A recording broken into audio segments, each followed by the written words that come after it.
Hello mga idol! So for today's vlog, we're here at Uniqlo.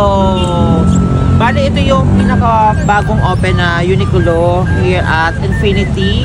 So malapit lang siya sa may Marquee Mall. So tara, try natin baka maraming sales. Alam mo naman, mahilig kami ng aking partner sa sale! Let's go! I-swipe na yan. I-swipe na yan. Ay, Kaskasin na yan. Wala tayong pangkaskan. Open September 5, 10 a.m. Yes. Sa lahat ng may mga kasamang bata, tingnan mo dito. Pwede din habang nasa-shopping yung nanay. Pwede maglaro-laro dito yung mga bata. Tapos may ilaw pa siya o may display siya.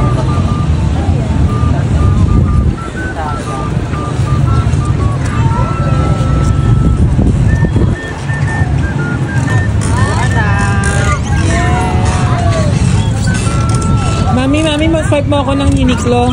Kasi ayaw mo ganon.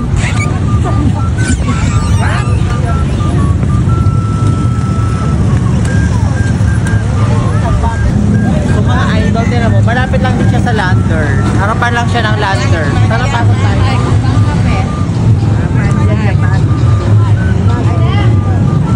So ito na nga mga idol, walking na kami dito. Papasok na kami sa Uniqlo.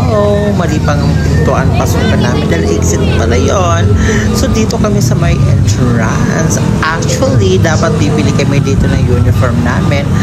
Pero hindi na talaga kami nakabili nga kasi sobrang daming tao. Ang haba ng pila sa fitting room and ang haba rin ng pila sa cashier. Kaya ginawa na lang namin ay mag-window shopping dahil wala kami pang shopping. So meron naman kami pang shopping pero sabi namin, nag-decide kami na titingnan na lang namin yung mga damit na gustong bilhin namin at babalikin na lang namin kapag wala na masyadong mga tao. Pero since na busy kami, so sa susunod na araw na lang kami pupunta dito. Sayang naman, ang dami pa mong previous ni Uniqlo ngayong araw na to. Anyway, sa susunod na lang. Maraming salamat. Bye. Punta na kayo.